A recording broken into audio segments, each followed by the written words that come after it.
All right. Good morning / afternoon / evening, whenever you are watching this. Once again, that was our theme song for the Red Bridge called Alice in Dark Wonderland. You guys can find that on Pixabay. As soon as I have a moment, I will be putting together the playlist for at least the first campaign and making that available so that you guys can have like the theme song and all the other songs that will be played throughout the campaign, but that's gonna probably be a minute. However, that is the song I mostly listen to right before I start getting into the writing mood. Excuse me, the writing mood for the Red Bridge. So today, just like every Friday so far, because I'm kind of on crunch, we have session 0 scheduled and I need to get things completed. Like I need to get them done, ready to roll. I am in the process of writing session 0. And so today I really want to work on maps. Last time I was kind of working on, I wanted to work on playlist and I didn't really get a chance to on like recording, but I won't have that time today either. Sorry. So but I do need to do that as well. So I think that's going to be something I'm going to do over the weekend. But today I really need to get the maps done. So I believe I have finalized the map for the town. So the town our kids are going to be living in, where they're from. This is a town that the players have kind of created on their own, and I have just kind of added to it based on what I think a small town would need. Because this is gonna be a fairly long campaign. It's not going to be a several years long campaign. Uh, I don't think, but it won't be like fairly short. So they do need like a lot of places to go, and I need a lot of adventures, a lot of spots for them to go and adventure. So Shady Creek is the town that they all created, and so I just need to make a map of that, which I did do. I think I'm going to finalize that today and just like not have to work on it anymore. And then there's a map of Avaria that I need to also work on. They're not going to see the map in session 0 actually, so I don't have to have it ready for then, but I do need to have it ready for when we first start the campaign. And it's helpful for me to get it done before we even start session 0, because if I'm referencing something from this land, I kind of need to know where everything is. So I really want to at least figure out like what the map looks like. I am going to be making that in Inkarnate, like I make all my maps. And then I'm going to be figuring out the instructions for the games, or finalizing the instruction for the game, The Red Bridge, because that will help me decide all of the stuff I need. Like I already know all of the components the Red Bridge, the game, will have, but I need to know like how I need to know how to incorporate that in the lore and in the adventures. I already have an idea, but if I don't narrow down exactly how you play the game, then I can't figure out how to mess with everyone when they're playing the game. So I think today I want to, number one, just get the Shady Creek map finalized, get the instructions for the game finalized, and then start working on the Evaria map, specifically actually figuring out where all of the components need to be. So let's put this down, and I will give an update on a couple of other things that I have been kind of doing, because I did look at some possibilities on like how I want to organize a couple of things in the game. So I'm not gonna give any spoilers for session 0 and the first part of the campaign and then the second part of the campaign, but I will explain how the way I'm doing it is going to be, I don't want to say confusing on purpose, but it's going to be confusing on purpose. Both for the listeners and for the players. And I'm doing that because remember that the Aging Journey podcast is a podcast all about experiences of age and growing up and transitions through life. And so what I want to convey in this campaign is that is not always linear. It can sometimes look a little wonky. And how do I convey that like in gameplay? Well, that means that the story, like the way we play the story, is also going to be a little wonky. So you're gonna have to bear with me, because it's definitely like Kids on Bikes is a very good game to play when you're trying to solve a mystery. But I think what's even more fun in gameplay is when the mystery is also like why the game is in this order. There's a reason. Trust me. I'm making total sense to everyone. You completely understand this. But, but essentially, you can see that I have a town map and I have a date between 1986 and 1999. The town map, so this is the map that's in the real world, the town map will change, right? It'll change throughout their years that they're playing these characters. Let me see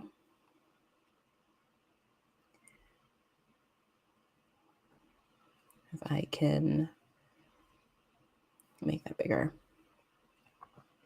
Yeah, kind of.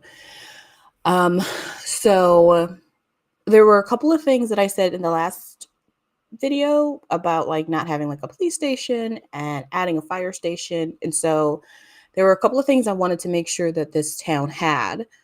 And one of the things I decided to do was to make so this one, which is what's called the Grady Office Center. I decided to add like more stuff in there. And so I'll kind of give you don't ignore all of those. So like in this V area, I basically just blew it up. And now we have things that were kind of missing in the town that I put in this area. So we have like a bank, we have like the DMV, we have places where people can get verifications and licensure, we have counseling services, we have a call center. So we have a testing center, a construction. This isn't a construction site. There is no construction site in town. This is a construction building. So like you can go here and maybe look at tile, maybe look at wood, like meet someone and like, get an addition on your house. And then we have our printer services. So these were some of the things that I hadn't added to ignore all of those maps. I hadn't added to the main map. And this is the main map. This is the main map that players will be playing on for the entirety of 1996. So between 86 and 96, this is what the map is going to look like. What the map is going to look like afterwards, I don't know. I haven't done that yet, but I do have different versions of the map so that I can quickly change things up. But I think that kind of solved my issue of, honestly, this is already big. I will be making another one for Z because there are a lot of little buildings here. Even though Z is a retirement community, there's still like they're not all apartment buildings or retirement like buildings. Like which one is, the main office, things like that. Are there amenities here, and where are those located? So I will be doing one for Z. I'll also be doing one for Y, because I want to actually show what's in the mall. And it's going to be, normal stuff that you'd find in the 90s, including a Hot Topic and a Spencer's that's right next to each other because classic, right? So I'm going to do a breakout of that one, the Y. And then the only other one I would do that with is the Sanford communities and maybe the Hills. So the Hills is where all of our players are actually living. But again, you'll need to know where all the amenities are. If there's like a community pool, there is a kids park, there's like a little wooded area, there's like hiking trails, like what's in that area, so that when they're growing up, could they say, oh yeah, me and my, so and so used to go to this park, every Saturday, or we used to go to this place every week. Or I also want to make sure that I have their houses assigned in different spots so that they know how long it takes them to get to, their friend's house, essentially. So that doesn't need to be done today. I just need to have the overall map done, but it was helpful for me to do V because I was missing a lot of administration stuff. So I think after I'm done with getting these smaller sections done, then this map will be officially done until, the end of 1996, which is going to be really, really great. But I think for now, it looks like I kind of have everything I'm thinking of. And then I just need to break out these bigger areas that have multiple buildings and figure out like what they all are going to be and make them their own like little area map. But I think for now, this is going to be the final map at the moment. I think I'm gonna just say it's final because if I don't say it's final, I'm just gonna keep working on it and it's not gonna get done. And that's that seems to be the way I'm doing things. So this is final. This is done. I'm saying this is done for now. And I'll need to come back to work on the bigger bits, but this is what my players are going to get. So we're going to count that off as a win. I have also been looking at like trying to find, and I think I said this in the last video, trying to find some inspiration for the look I want to do in terms of like giving my players visuals. I really like the hand drawn, like children's look. Like I love the blockiness of this map, and I really like the hand drawnness and hand painted. Like I think this is really cute and very appropriate for the almost pretty innocence that I'm going for. Um, because I think that's kind of the vibe I want people to get. But then I need to find the opposite essentially of this, but maybe in the same style. But I don't think I'm gonna do that. I'm not. I mean, I don't think I'm gonna find that. So I do have to think about maybe what I want that switch to look like. But for now, I think this is all good. So we're gonna say that that's done. Moving on then, because I don't have a lot of time today. Um, I have already worked on the instructions for the game. So after like looking at how you win games, because remember that this is a real game. So and originally I had it be just an adventure explore game. So originally there wasn't going to be like a winner. But then I was like, maybe there should be a winner. So I did change the game a little bit so that someone could win. And I just made it simple, like the first one to cross the Red Bridge. Um, I wasn't originally going to make this a competitive game, but I think this is going to work for what I'm thinking for the rest of the campaign. So it's essentially you're the first one to cross the Red Bridge and you win. How to play. So there's a whole little section down here that shows you the pieces included. One of the things that I had to add because I decided to make this a competitive game is a scorecard. Another thing I had to add was how you decide like who goes first and who moves on the map. So I had to add the mechanic of dice because it's easier and we're going to be using dice anyway. However, I did put in here that dice is not included because that's hilarious to be honest. Plus, I feel like that would be something they would all have in one of their parents' houses, especially if they're over a parent's house who consistently throws parties. So I didn't think that was going to be a problem. So there is a list of things that comes in the game. So you have your coins, you have the map, you have a train, 7 bridges. I think it's 7. Is it 7 bridges? I believe it's 7. If it's not, I will change that right now. The instructions and then a scorecard and then dice not included. So the objective of this game is to be the first player to travel across Avaria and reach the Red Bridge on the other side of the map. The first player to do so will win the game. So you unfold the game board map, you place it on a flat surface, preferably like a floor, because it's going to be a huge map. I'm wanting it to be very like magician-y rabbit out of a hat type of situation where they get a small box, but there's so many things in the box that you feel like it shouldn't fit. So the map, even though it's going to be folded, as they like unfold it, they're going to realize that even though it was like flat and small when it was folded, it's going to be huge. So it's gonna pretty much cover like a good amount of the floor. So it does have to go on the floor, but I put place on a flat surface because that seemed to be um, the terminology most other games use. I'm just kind of looking at what other games are doing, how they're explaining how to play the game, and then I'm just copying it. Place all bridges on the map, the train on start, and the red bridge on end. Very simple, right? You're gonna roll a d4. I did actually do d4 instead of like roll a dice, like a six dice, because I wanted to to decide player order. And then each player claims a coin and presents their coin to enter the train. So they have to ride the train to the red bridge. Players must pay their fare at each station.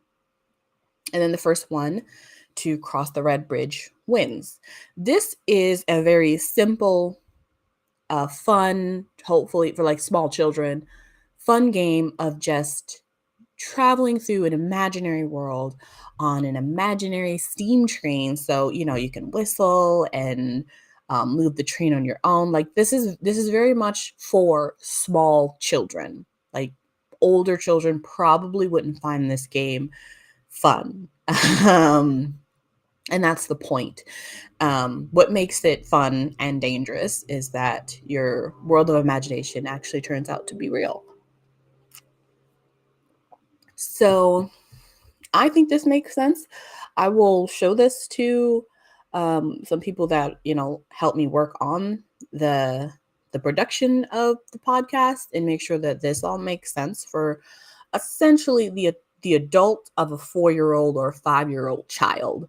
So an adult should be able to, or even a 7 or 8-year-old or a 9-year-old should be able to look at these instructions, set up the game, get everyone in order of who goes first, and play the game.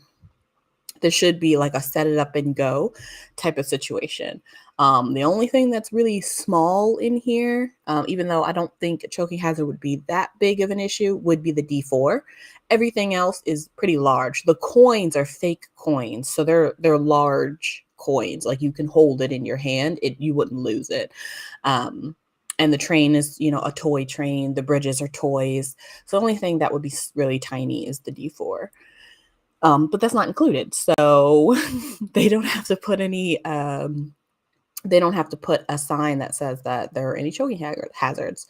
I really did look at a good amount of games, particularly games made in the 90s. I saw a lot of action figure games, a lot of board games. One of my favorite games when I was a child was Candyland.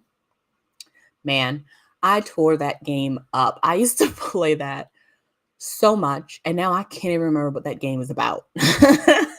So that's interesting. But I remember it used to be my absolute favorite game, and I played it incessantly. And it's a very simple game, very simple. And this is something like it. So I think it's a little bit more complex than probably as simple as it could be without like the D4, because one of the games I was looking at was saying that, you don't like choose the player order really. You just go with, oh, whoever's the oldest or whoever has the longest hair. You do something like that, and they go first, and then you go in order. I did think about that of doing like, oh, the oldest goes first or the youngest goes first, but that doesn't really make sense for me because actually all of my players are of the same age. There's no variation. All my players are the same age except for one.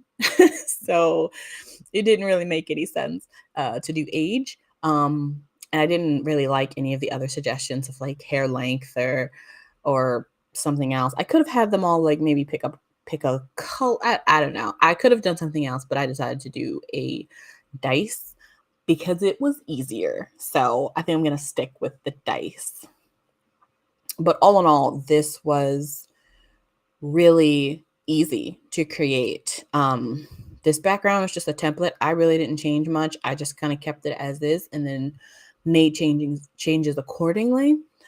I really like the video game aspect, even though we are playing, well, I was going to say we're playing a board game, but they're really not. They are playing It's like before virtual reality was a thing. They're playing a game that you actually set up in your room, and then you pretend like you're on a train, and then you go through this world as you pretend to be on a train going over bridges and having an adventure. So it is a little bit more video gamey, uh, but it's also kind of board gamey, but also virtual reality gamey. So I feel like it kind of works. I just need to make sure that context comes across if I'm using like video game imagery to explain the type of game we're playing, because it is going to come off as a board game. But so far, I like these instructions. I think they're pretty simple, and I think anyone would be able to play them. So we're going to stick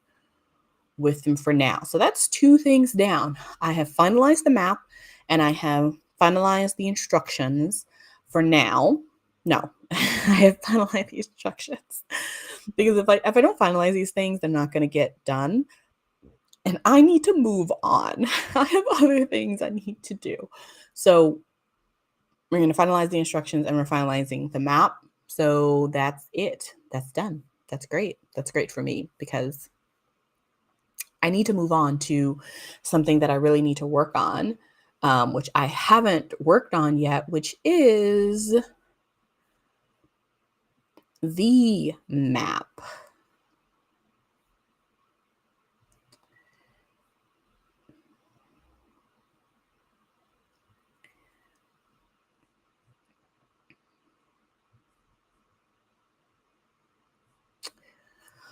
So, if you have seen any of my previous videos, you know I use Inkarnate because I love it.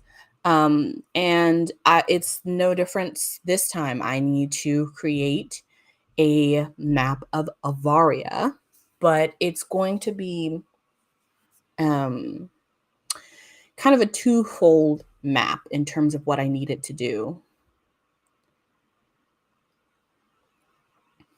So, number one, I need it to show the route of the train. Um,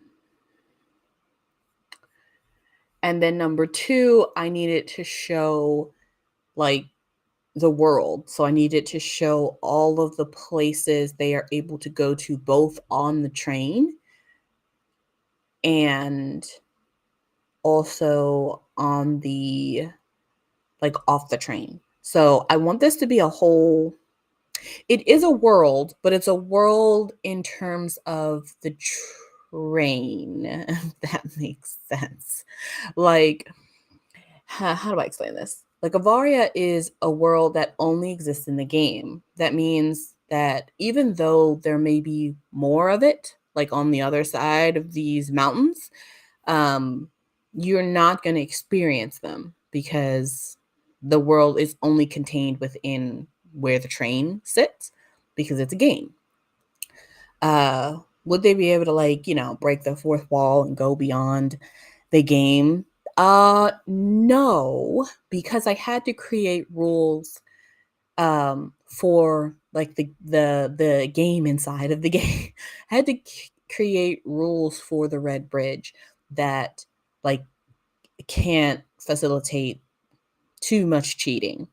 So if they could, if they could break the game, then it would really mess up, playing the game. So no, they won't be able to see past any of the world and the land that are confined with the train.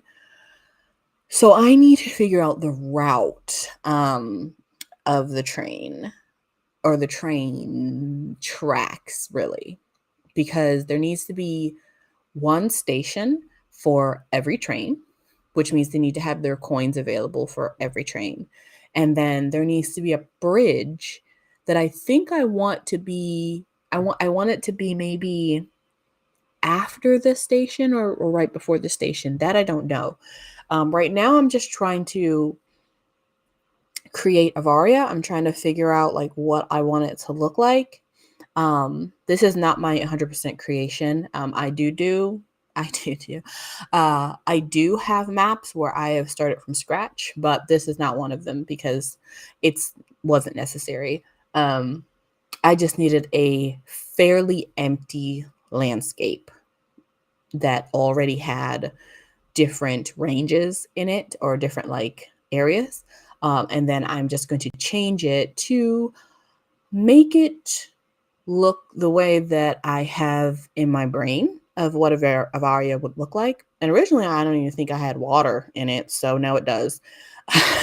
Because what Avaria looks like is not that important because I already know all of the places that they are going to go, and I will be the one explaining what the place looks like.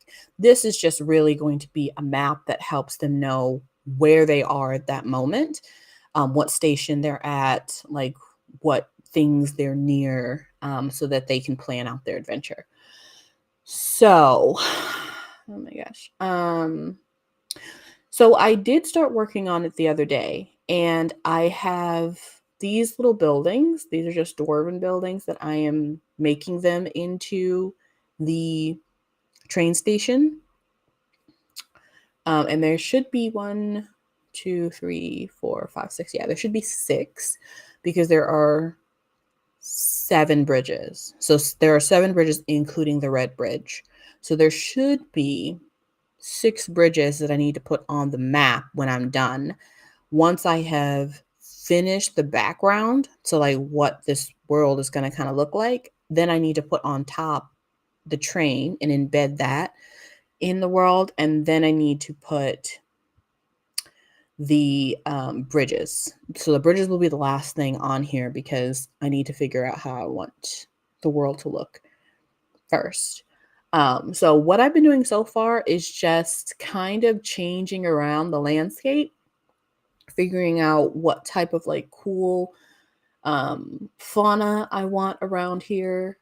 If I want to take anything out, I took out a lot of mist because it was very, very misty, which looked really cool, but it's not necessary.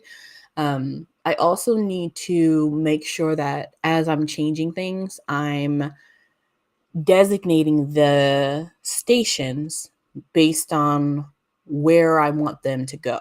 So the whole game is about getting to the red bridge and crossing the red bridge, which means there's no, well, do I want to?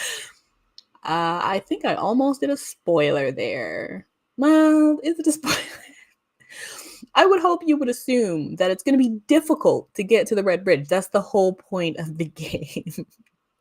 So I would hope that wasn't like a oh like moment for anybody. But yeah, the point is if it's so easy just to cross the bridges, particularly the red bridge, just to win the game, then the whole point of this becoming a campaign where they have issues is that it's difficult to get to the red bridge and to cross the red bridge. So I need to designate where the other bridges are going to go, and they should be around a station. I don't know if it's going to be before the station or after station because I need to put the rails in to see like what the path is going to be. And these rails need to intersect as well. Like they need to be able to go from this station to maybe this station and this station. And then there needs to be like a connection that goes to this station and that goes to this station, and then maybe a loop that goes to this station. So I need to actually map how I want them to be able to traverse this world on the train, and then also make sure that it's not like one way. So what I'm probably going to do when I get to that part is actually just look up like a train route, like a cross country train route to see like how they do that. Because I don't actually 100% know that yet. Okay. So what do we have here?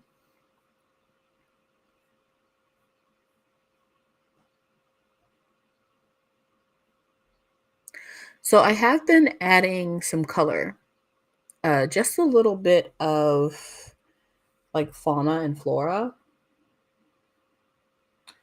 But I also want to, ooh, that's a really pretty bridge. But I also want to look at things that could be train tracks. because I think I did find something that could be that could look like a train track from afar. Like this one, this graveyard fence kind of looks like the entrance of something if I made it like bigger.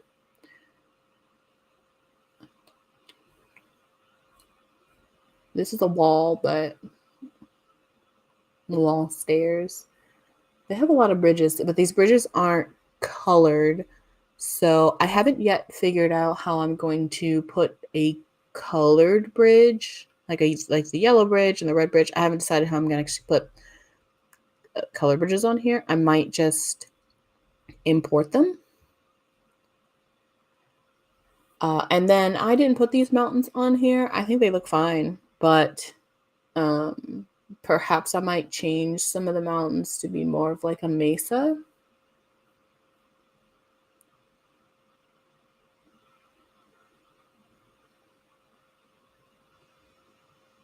I really like these trees.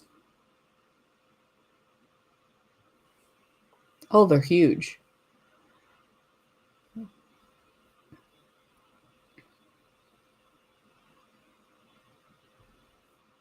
Oh, they're still really big.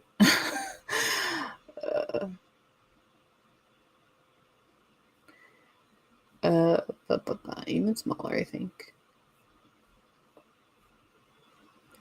Okay, it's like yellow here. I'm just trying to see like how I want color to be added. So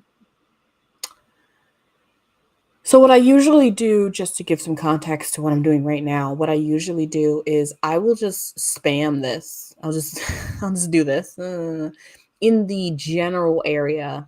I think I want it to see what it looks like, and then if I don't like it, I will usually delete them. Kind of like these here. I am not sure I like this coloring here. I really like the pink, but I'm not sure I want that here. But I'm keeping it there so that I can see if I like it any better.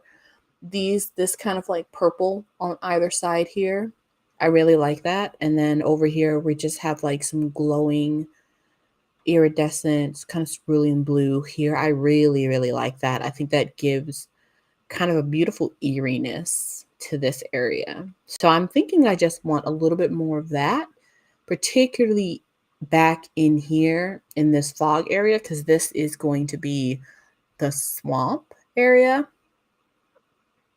that they'll need to go to. And when I'm adding, all different types of things like this, like fauna, I am making a plan for them. So these are going to be something. These are going to be something. You know what I mean? So anything I'm adding to this is for purpose. I just need to make a decision on whether I like them or not, um, on the way they look, and also, oh, they have lily pads. I actually do need lily pads, like maybe right over here in this area. They're very small though, and you can't see them. Let's see if we can make them a little bigger.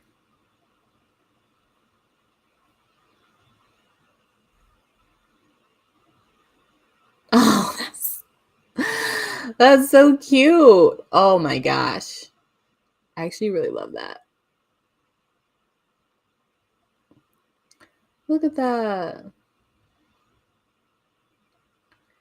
That's super cute.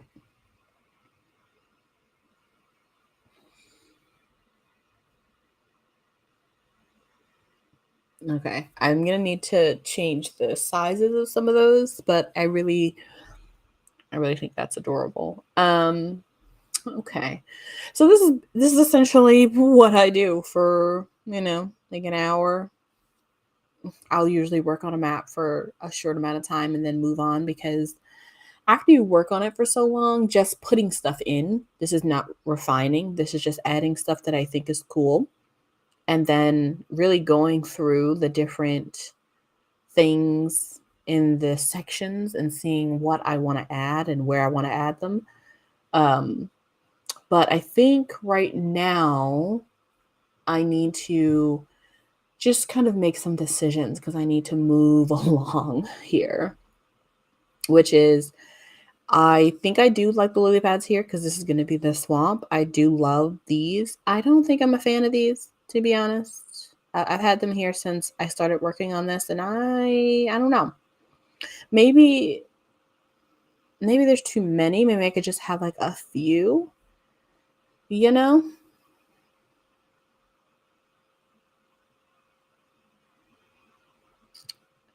I don't know. And then I did add this green over here in this section. And I don't really know if I love that either, to be honest. So I don't know.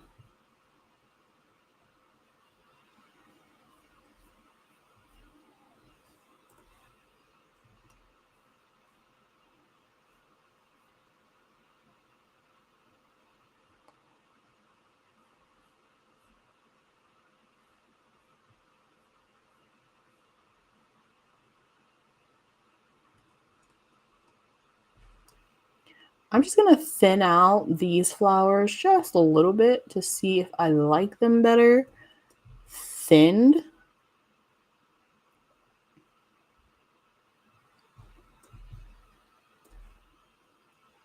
Okay, I actually do think I like them thinned out. Yeah, like they're kind of sparse.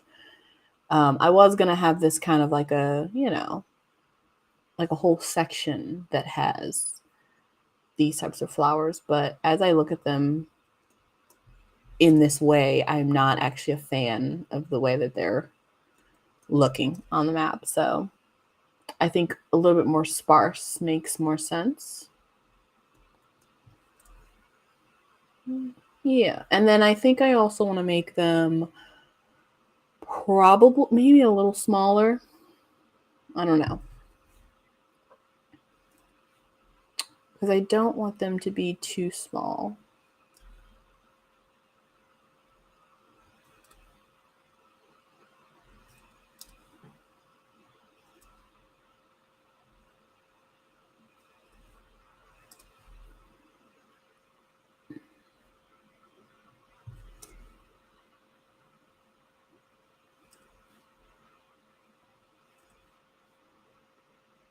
I like that better. I still think I want to thin this out a little bit. Yeah. Like that much better. Okay. So this is essentially what I do. I'm literally just going to continue to work on the map when I have some time just to get the background done and then really focus on. I think I'm good on the position of the stations. I don't think I want to move those. I do need to figure out a start though, like a start and an end, because that's where you need to put the train. So the start station should be maybe this one. This one. Which means I would need to put, I don't know, a little start here. Like the the word start. Do I want to do that? I haven't decided yet how I'm going to do text yet.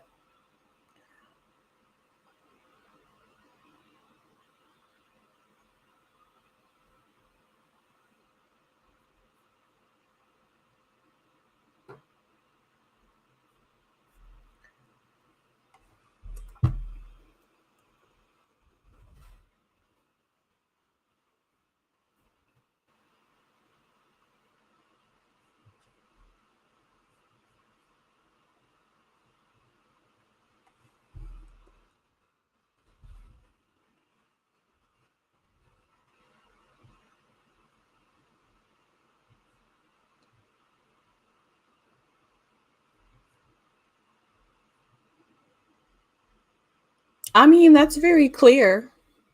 I don't hate that. Right? I feel like that's clear.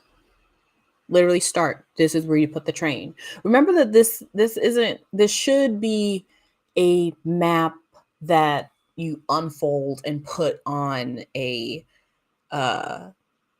flat surface. So technically it should actually function like a game board map, which is why I chose this view, because I thought was like, oh, this is cool, but also I could actually put like start here and then show like the train going over here and then you go there.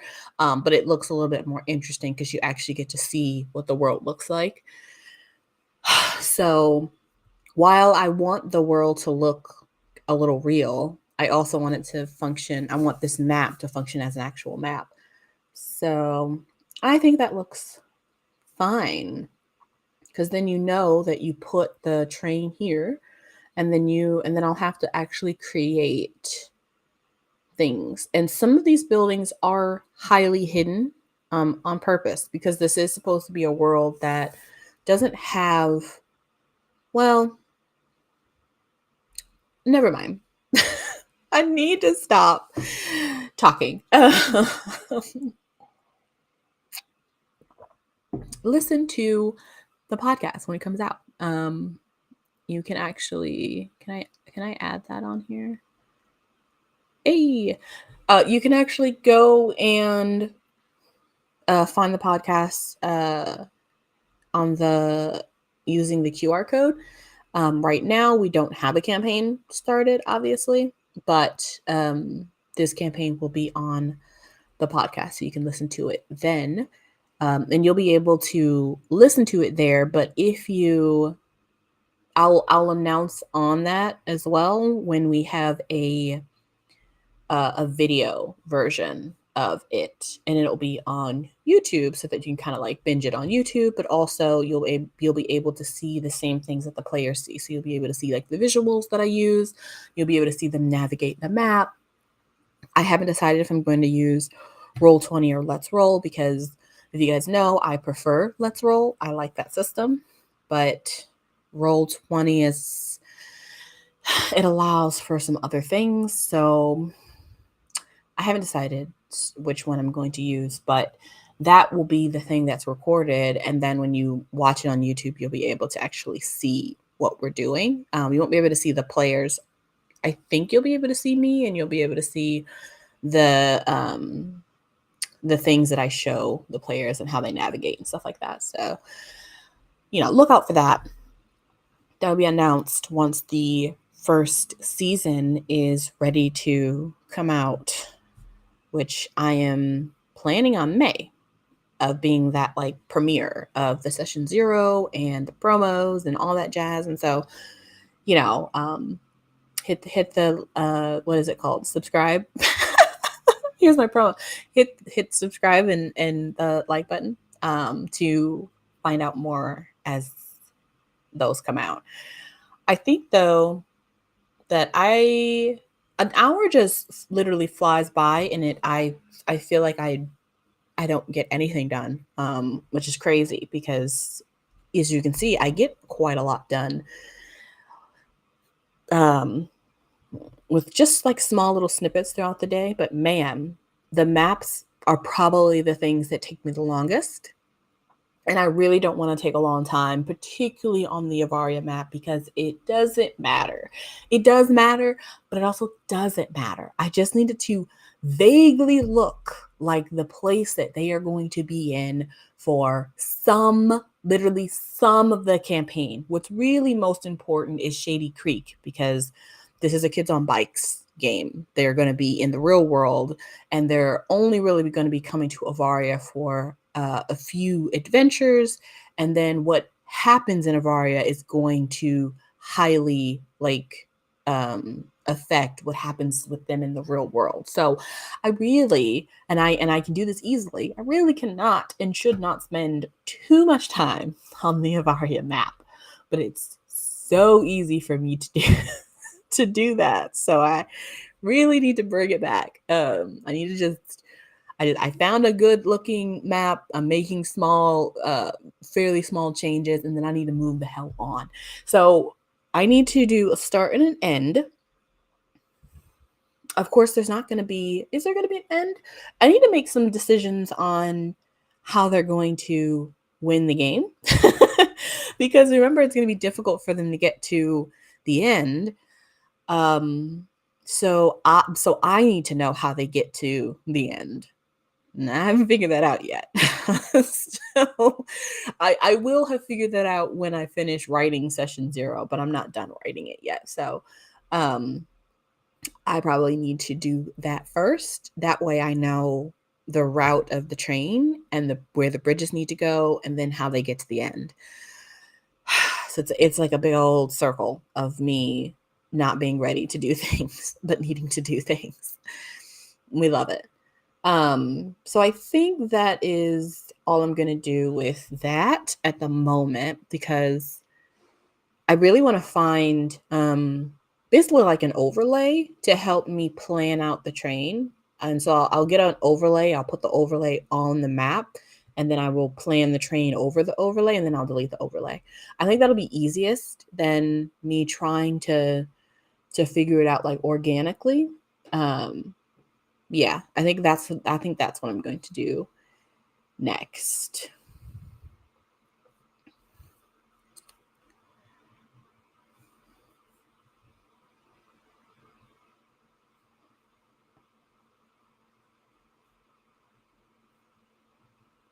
Okay, so that has been my Friday morning working hour.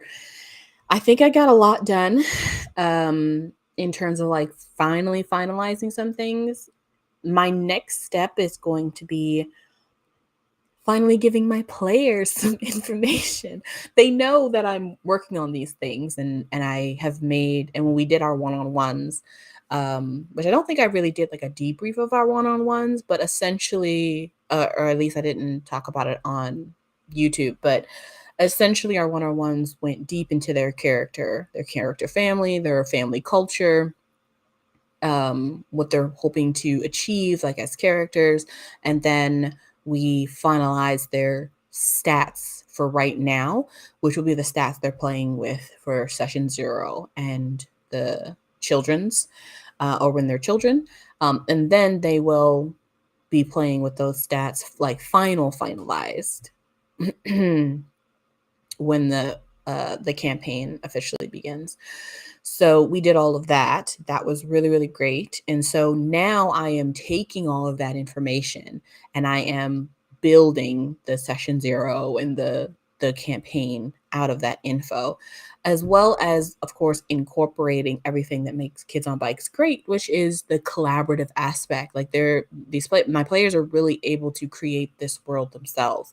I mean, I'm still creating a lot of the world, but they're able to give me the input and the information on how they want to have their characters interact with one another in the world. So I am building that into like the session 0.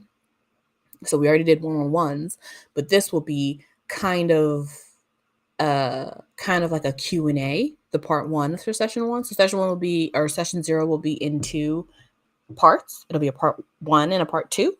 Part 1 will be kind of a Q&A where I am getting like final decisions on how they want certain things to work in the world, what they're making decisions on in terms of like their friend group, all that jazz. And I'm doing that while also playing a scenario. And then part 2 will be continuing that scenario, where we get to finish our session 0 and move into the full campaign. So that's going to be really fun. So that is what I'm working on right now. I won't need the Avaria map. They're not going to Avaria in session 0. I will need the Shady Creek map, but really I will just need like a high school map. They won't even really be doing Shady Creek, but my goal is for the session 0 to immediately jump into the beginning of the campaign. So I do still need to have these things ready so that we can schedule the campaign sessions after the session 0. But I think that's going to be it for me today. If you hadn't noticed, I'm actually trying a new streaming thing that I found on doing some other projects, and I was like, "Oh, this looks cool. Let me see if I can do anything else with it." Um, it's very cool. I like it. So I don't know if I'm gonna keep it, but we'll see. I'll keep playing around with it and see if I like it. But I think that's gonna be it for me today. So thank you all so much for watching. And as always, I'll see you next time. Bye.